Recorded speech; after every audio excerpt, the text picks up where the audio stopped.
Fala, morcegada, sejam bem-vindos ao Morcegando por Aí. Eu sou a Lua Pimenta e trago para vocês relatos para gelar corações. Esses relatos de hoje são sobre férias, aproveitando o clima de férias, janeiro, né? Muitas pessoas estão aí aproveitando para viajar. Mas antes, eu quero agradecer todos que acompanharam o nosso canal agora em 2025, né? Nós iniciamos em setembro. Eu peço desculpas aí o tempo que nós ficamos ausentes, né? Foi uma questão aí de trabalho e tudo mais. Vocês sabem, né? A vida corrida do CLT. Mas enfim, teremos vídeos agora semanal, né? Tanto relatos quanto externo. Nos sigam, curtam, hypam, manda aí pra galera, pra quem gosta, tá bom? De relatinhos sobrenaturais. Então vamos lá, o primeiro relato é da Joyce Maria, ela é lá de Goiânia. Bom, o ano era 2010. Joyce tinha acabado de perder o seu emprego e terminado um relacionamento super tóxico, onde ela ia se casar.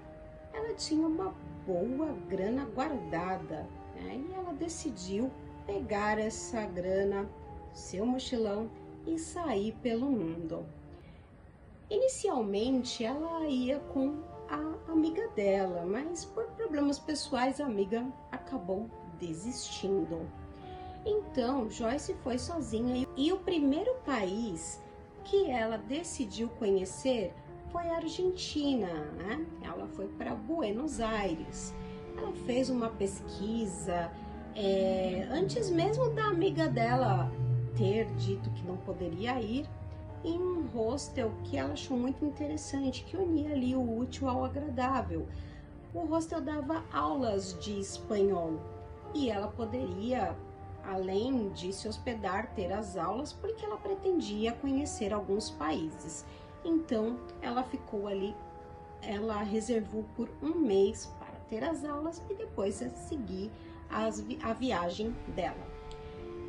Quando ela chegou em Buenos Aires, né, ela chegou no hostel, uma arquitetura bem antiga, né? Para quem conhece Buenos Aires sabe que é bem um cenário de filme de terror, mas eu digo, olha, que eu acho lindo, tá? É muito antigo, prédios antigos, a arquitetura de Buenos Aires é um filme de terror chique, elegante, né? É muito parecido com Madrid, é bem bonito mesmo. E ela chegou num prédio que tinha na parte de baixo um comércio, né? Uma venda ali, um mini mercado.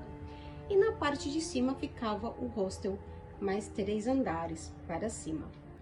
Ela chegou e avisou que estava sozinha e que ela gostaria de trocar de habitação, porque a amiga dela não pode ir.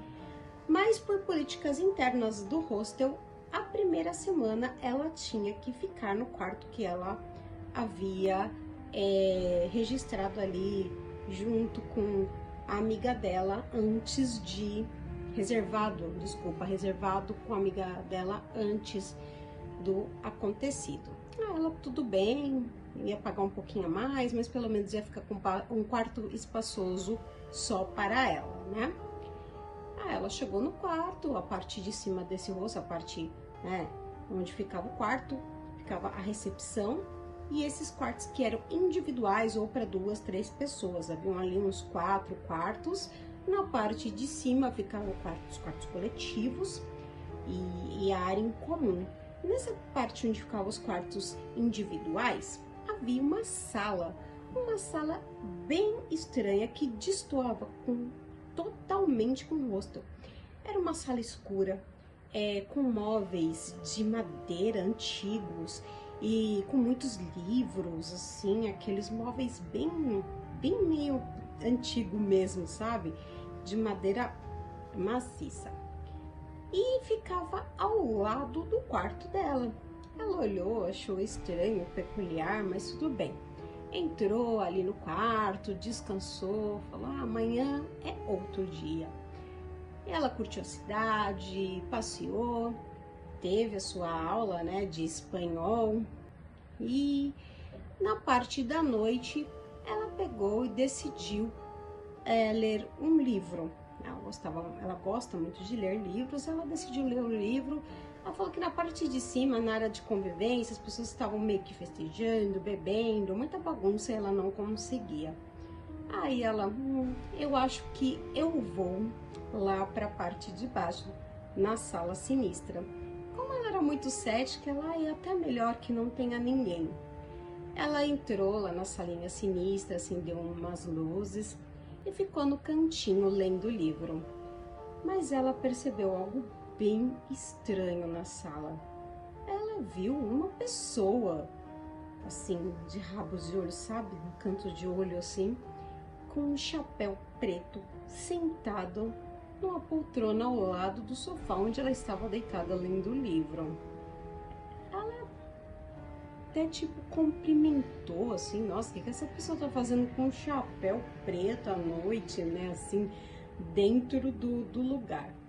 Mas ela não teve resposta, não ligou muito e continuou a ler. Ela olhou novamente, não tinha ninguém. Ela, deve ser coisa da minha cabeça. Passaram-se os dias. Ela voltava dos passeios dela, né? Anoitecia, ela passava pela sala, ela via o vulto de uma pessoa sentada com um chapéu preto. Só que ela era tão cética que ela, não é possível. Eu acho que é coisa da minha cabeça, ou realmente alguém que está lá. E cada dia que passava, ela via aquele vulto lá sentado no mesmo lugar. Ela batia o olho, via, estava lá, mas depois logo sumia. Até que um dia ela estava deitada na cama e ao lado tinha a cama que seria a da amiga, onde ela deixava as roupas, as coisas, né? E ela estava dormindo. Ela sentiu aquela típica sensação de quem tem paralisia do sono. Não conseguia se mexer, não conseguia, né, falar, se levantar, só conseguia virar o olho. Quando ela olhou do lado da cama dela, da cama que seria a cama da amiga dela, tinha um rapaz sentado com o chapéu, a mesma sombra. Ela não conseguia identificar o rosto. Logo depois ela tentou se mexer, tudo, conseguiu, acordou suada, nervosa, saiu do quarto, foi lavar o rosto. As pessoas ainda estavam em clima de festa no hostel, porque o hostel normalmente são muitas pessoas jovens, né? As pessoas chegam dos passeios, dos rolês, elas querem aproveitar ao máximo, né? Ela foi tomar um ar, aí ela conversando com uma moça que trabalhava no hostel, ela, nossa, eu tive um sonho muito estranho. Eu pensei em ver um rapaz de chapéu aqui e eu sonhei que ele estava na cama, do lado da cama que está sobrando no meu quarto e eu não conseguia me mexer, terrível. E a menina mais espiritualizada falou para ela, olha, você teve aí uma paralisia do sono. E pessoas relatam ver esse rapaz aqui no hostel. Ela ficou morrendo de medo, mas tinha ali que ficar mais um tempo, né? Mais 25 dias ali naquele hostel. Aí ela conseguiu trocar de quarto, né? Para um quarto coletivo, porque ela ficou morrendo de medo e toda vez que ela passava por aquela sala, ela nem olhava porque ela não queria ver. E aí ela até comentou, poxa, o hostel tão legal e essa sala destoada, acho que é para chamar mesmo, né? E a moça falou, não, é uma exigência do dono do local, que tudo pode ser alterado, menos a sala. Muito estranho, né? E vamos para o segundo relato, o relato da Joyce aqui de São Paulo. Também acontece ali em Buenos Aires, né, na Argentina, e também é sobre hostel. Será que existem hostels mal assombrados? Vamos ver, tá? É um relato meio que backrooms, meio Sete Além. Não sei, deixa aí no comentário o que vocês acham do que se trata esse relato. O ano era 2017. Joyce foi para Buenos Aires, né? E se hospedou num hostel muito grande que tem ali no centro, um porte mesmo de hotel. É bem grande, tem vários andares, muitos quartos, muitas acomodações diferentes. E quando ela chegou no hostel, era umas 10 horas da manhã e ela ainda ia entrar no quarto só ali depois do meio-dia. Então ela pensou, vou sair, vou comer, vou deixar minhas malas por aqui. A garota da recepção pediu para ela deixar as malas na parte de baixo do hostel. É um hostel muito movimentado, muita gente. Ela desceu as escadas e foi lá, ela falou, deixou até uma chave para ela, explicou, olha, você abrir a portinha ali, você deixa e depois você traz a chave aqui, aí você volta a hora que você quiser para subir para o quarto. Ela desceu com as malas, foi, tipo, viu que tinha uma área de convivência bem grande, com jogos, sinuca, tinha um monte de pessoas lá, barzinho, tudo, o pessoal tava meio que tomando café da manhã ainda, enfim. Ela foi até o local, esse local que era para guardar a mala. Ela até meio que se perdeu, ela falou para uma mocinha que trabalhava ali, ela indicou aquela porta ali, tem um corredor. E aí tem uma portinha à esquerda, né? Você abre com a chave, deixa lá, fecha e tudo bem. Aí, ok, ela foi lá, ela abriu a porta e era uma porta bem estreitinha, até difícil de entrar, aquelas mochilonas assim, né? Mochilão, porque ela era também uma mochileira, né? E ela foi entrando ali naquela portinha. Ela viu realmente que tinha uma portinha à esquerda, só que seguia um corredor muito comprido, estranhamente comprido. Parecia ser maior ainda do que por fora o local. Até ela pensou, nossa, deve ligar um prédio ao outro, não é possível, muito grande. Aí ela foi, viu a portinha à esquerda, tentou abrir, falou, nossa, mas não abre, não é possível, ficou um tempo. Aí ela achou bem estranho. Ela viu que o corredor era muito comprido e cada vez ficava mais estreito, tinha outras portinhas à esquerda, à direita. Ela falou, vou tentar, porque às vezes a menina se equivocou, não era a primeira porta, era a segunda. Ela foi adentrando para esse corredor. E ela percebeu que algo muito estranho estava acontecendo. Primeiro que o ar do local estava muito denso e ela não achava mais as portas que ela pensava ter visto no começo.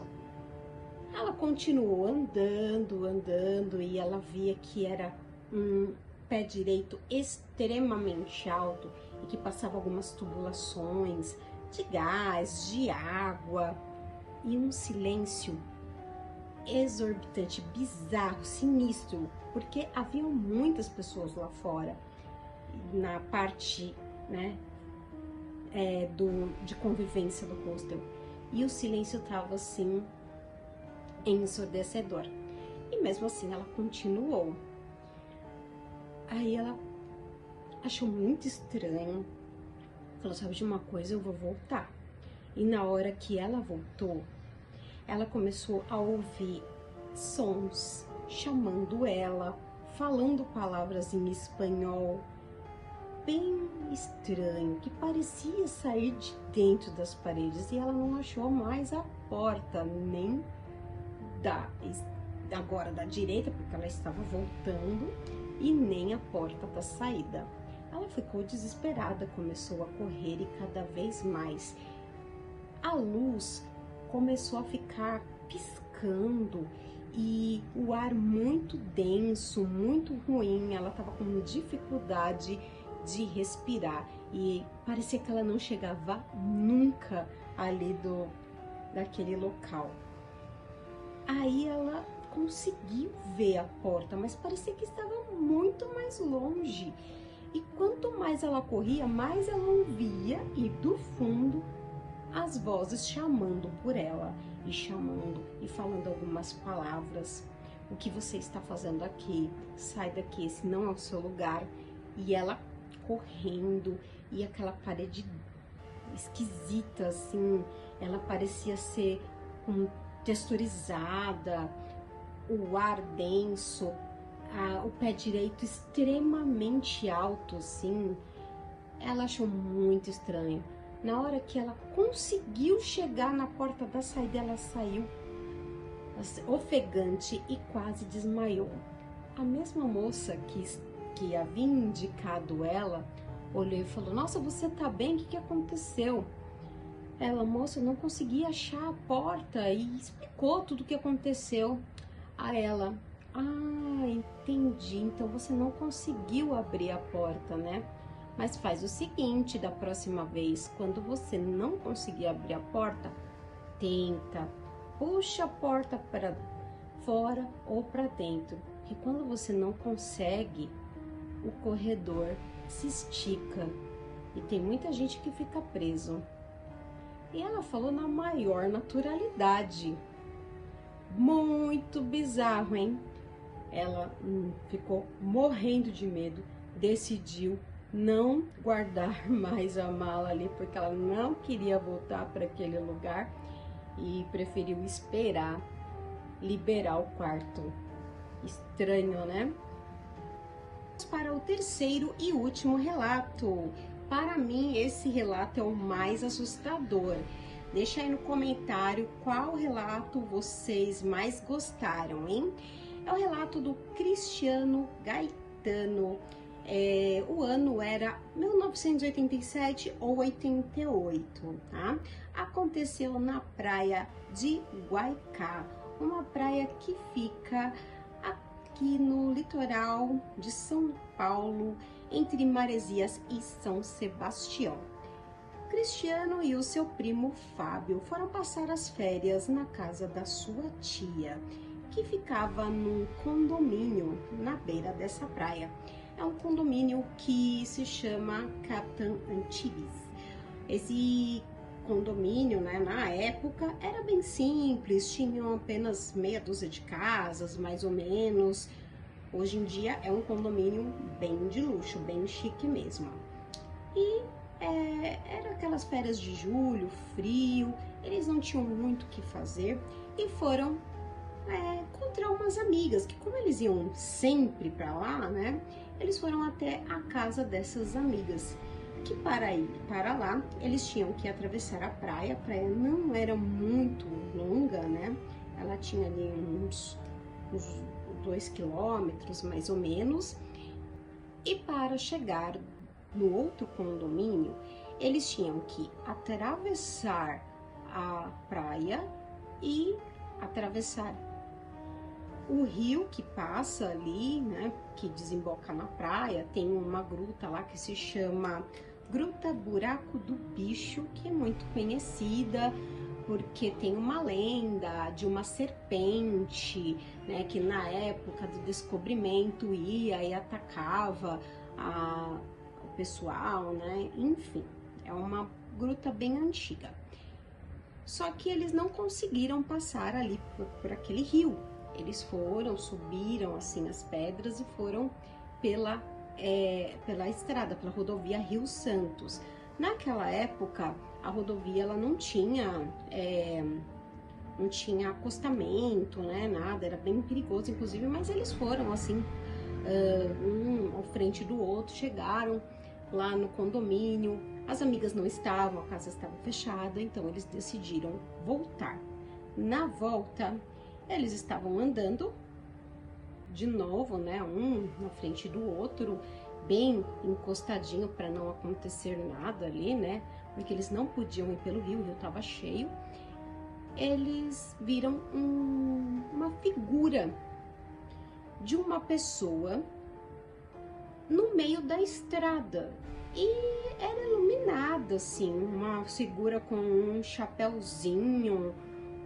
Eles ficaram olhando aquilo, não entendendo o que era, né? E eles tinham, né, adolescente, 14 anos, tudo, eles estavam só ali nas férias deles, né?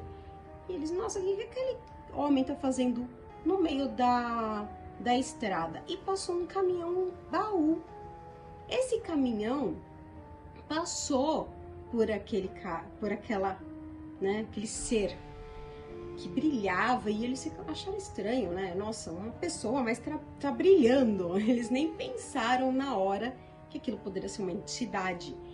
Aí eles ficaram assustados ainda e falaram: meu, ele vai ser atropelado. O caminhão passou e atrás do caminhão, na parte do baú, apareceu ele novamente. Ele pegou, tirou aquele chapeuzinho, e com um chapeuzinho branco em forma de cone, e cumprimentou eles e depois desapareceu. Eles ficaram com muito medo, correram, foram meio pelas pedras mesmo, porque não queriam andar ali pela Rio Santos. Chegaram na casa da tia, contaram, enfim. Foi bem assim tenebroso e todo mundo, nossa, pelo que vocês estão contando, isso é um espírito de um padre. Ok, passou os anos, eles iam muito na casa da tia, né? E o Cristiano fazia mergulho. Ele estava mergulhando e estava conversando com um pescador e contou essa história para ele. O pescador falou: ah, então quer dizer que você viu o espírito do padre? Ele, né? Mas quem é esse padre? Ele falou que na época da escravidão, né, que tinha aqui, um senhor de engenho, ele tinha uma fazenda, que era a Fazenda Guaicá, que deu nome à praia e ao condomínio que fica ali na praia. E ele era muito ruim, tinha muitos escravos. E o padre, ele pegava esses escravos, ajudava os escravos a fugir e escondia os escravos dentro da gruta do bicho, buraco do bicho, né? Aí o senhor de engenho ficou sabendo, ficou muito bravo e foi lá e ele, o padre. E aí essa história que todos dos locais sabem. Eu vou deixar aqui até para vocês a imagem da gruta do bicho. Bom, esse foi o terceiro e último relato. Eu quero agradecer todos vocês, tá, que estão aqui. Não esqueçam de dar um like, de curtir, compartilhar, hypar o nosso vídeo. E eu espero vocês aqui na próxima semana. Beijos, tchau!